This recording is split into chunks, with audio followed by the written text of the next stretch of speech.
My name is Marquis Johnson. Welcome to the first edition of Central Side. I'm with my special guest, Benjamyn Eaton. Today, he's a UCM alum and former sports page host. It's good to be back. I know it feels good to be back. I mean, you're not that far away, so we're glad to have you here today. We have a slate of questions today on hand, 3 to 4 topics. Let's get started. So, Ben, I know you're a UCM alum here. You used to call basketball games and whatnot. I just have a couple of questions for you today. How far do you think the Mules and Jennies basketball team will go in the conference tournament and also the NCAA tournament? Well, I know the Mules have been struggling a little bit, that you say, but you go back to their games versus Lincoln and Lindenwood, 2 of the top teams in the MIAA, and they made them look like average teams. I know that was at home, and also Lincoln had trouble with their top player. Their top player might have not played, but he did, and Mules took both of those wins. Now the leader in the MIAA is Northwest. They did lose that game. That's early on in the season, though. You know, that was one of the first conference games they did play. And I can say this. I talked to Preston Bronze, and he told me that when they did lose that game, he had only a couple words for the new teammates. He's like, welcome to the MIAA. One of the tough conferences in the whole entire nation. I just feel like the Mules are still trying to find themselves. You know, they're 6-6 right now in the conference. And I think the biggest problem they have is trying to stay at 500. Because, like I said, there's only four teammates who are from the national championship team. So everybody's new to this, still trying to find themselves, trying to find that one leader who can basically lead this team. And you have Demanye Cunningham, who's a transfer, but you have to look to guys like Kyle Wolf.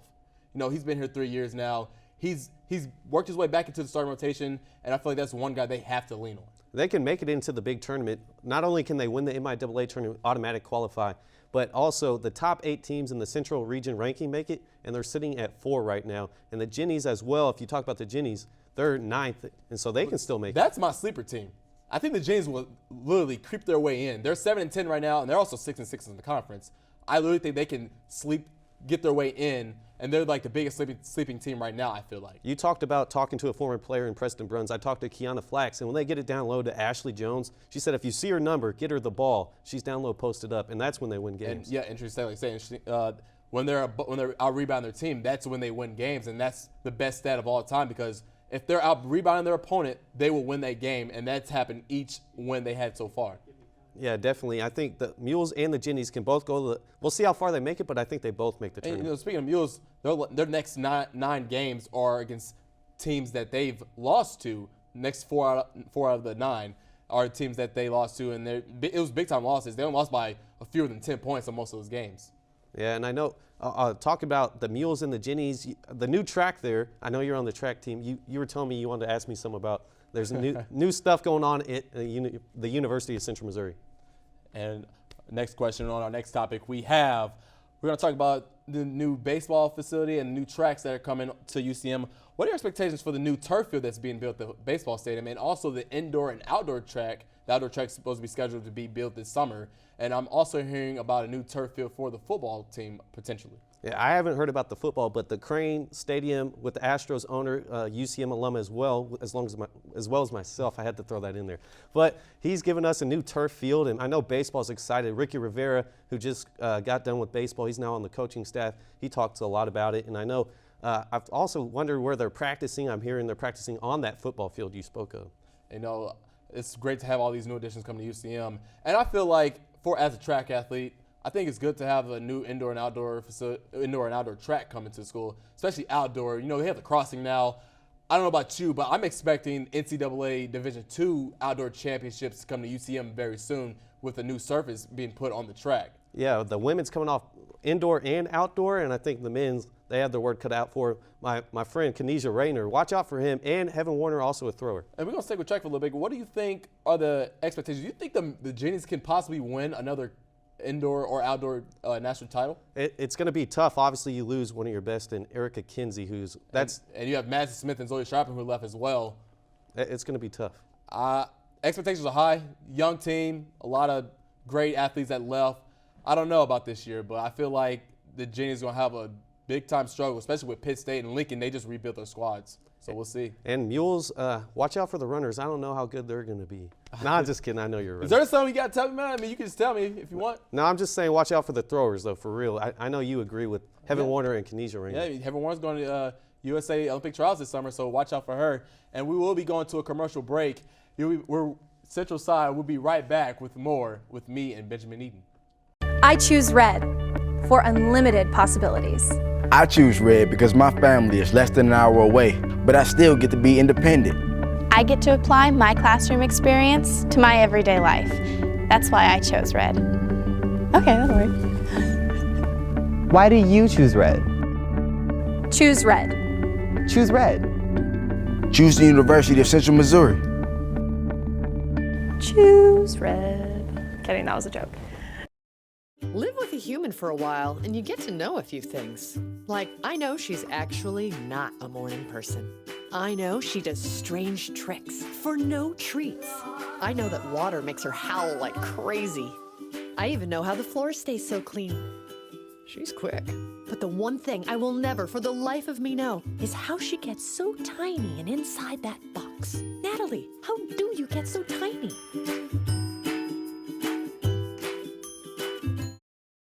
And we're back with more Central Side. I'm here with Benjamyn, and we're talking Super Bowl predictions right now. Super Bowl's in 2 weeks. I don't know about you, but I know who I'm picking. But I'm going to let you go first. I was kind of hoping you went first so I could just come down with the hammer and be the one that wins this argument. But hold on for a second. I'm going to let you go first because you downed my Cardinals a couple months ago. And congratulations to the Royals. I give you credit. But I'm going to let you go first and see what your prediction is. Well, shout out to the Royals. Obviously, we're talking baseball now.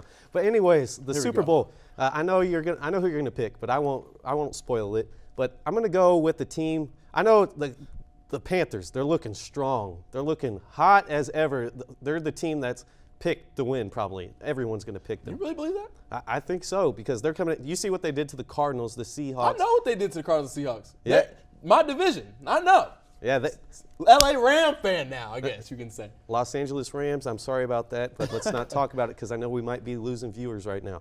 But we talk about the Cam Newton. He's just unstoppable. I think I'm going to pick the Broncos just because you just can't pick the team that's hot for some reason. I know it sounds dumb to say, but I think Peyton Manning is going to go out like Ray Lewis. You know what? I was going to make a reference to that, but I'm not now since you said the whole Ray Lewis thing. I picked the Patriots. Before the season started, I picked the Patriots to go to the Super Bowl as AFC champ. And Carolina, I doubted them all year. I said when they played the Atlanta Falcons, they played them twice in 3 weeks. I said they were going to beat them. And then I said the Falcons were going to come back and beat the Panthers. And my predictions came true. But I doubted Carolina ever since then. I said Seattle was going to beat them. And I said who was going to win the Green Bay-Arizona game. They were going to win the Super Bowl. Obviously, I was wrong. And I'm not going to doubt them no more. I'm going with Carolina. Why? They have the best offense. And I don't care what that stats say with the Denver Broncos being number one defense. Carolina has the best defense right now in the NFL. They blew out Arizona. They blew out the Seahawks in the first half. And I thought that game was over. I watched the second half, and I thought Seahawks was going to come back and win. But Panthers held on. They have the best defense and the best offense. Peyton Manning's last game, he will not win a Super Bowl. All right, let me tell you something about that. You talk about the number one defense with the Broncos, and you go back to that Chiefs. I don't want to talk about it. Patriots. Tom Brady got that ball out in 0.2 seconds every time. Chiefs could not get a pass rush. Did you see what the Broncos did with Von Miller and DeMarcus Ware and those boys? They just came through, and they got a great pass rush on the Patriots. I think Cam Newton has to start running a lot in this Super Bowl. You know, it's the Super Bowl 50. It's surprising because so many things happen. First Super Bowl ever, 2 number one draft picks, quarterback-wise, are going head-to-head. And the first time a number one, number two in the same draft are going against one another. And I think Carolina's going to win only because Broncos have really been struggling with the teams they've played in the playoffs. Pittsburgh, nobody expects Pittsburgh to actually win that game. Nobody even thought that game would be close. It came down to the last minute. Broncos edged out a victory. Patriots game, it was still close the whole game. I expected a little bit more on the running side of the Patriots. Tom Brady led the team in rushing yards, which nobody would ever think. But I think that the Broncos have been struggling so much, like the Patriots did at the end of their season. Broncos struggling right now. Carolina's on fire. They are the team to beat. People are going to say they're going as the underdog only because it's Peyton Manning, and this is his last game. Carolina will win this game. It's Cam Newton's time. It's like passing of the torch. Peyton Manning's out. Cam Newton's in. Whole different ball game. Last thing I'll say to that, I think you mentioned how their games have come down to the wire. The Broncos, they have not blown teams out. I think it helps them because this game, I don't see this as going to be a blowout. I know some of the Super Bowls in the past have. Hold on for a second. You can't say that because Carolina, they were happy when they lost that game against the Falcons because it got that mindset going that losing games does help help out sometimes. It helps. It helps them get that mindset off. We can't go undefeated. Losing game help us to prepare for our mistakes. And my final score for the Super Bowl, it won't be a blowout. I don't think it's going to be a blowout. I say 31-28 Panthers. I say around 28-21 Broncos. All right. It's good to have you on the show on our first edition of Central Side. I'm Marquis Jones, sitting down with our special guest, Benjamyn. Back to you guys on Sports Page.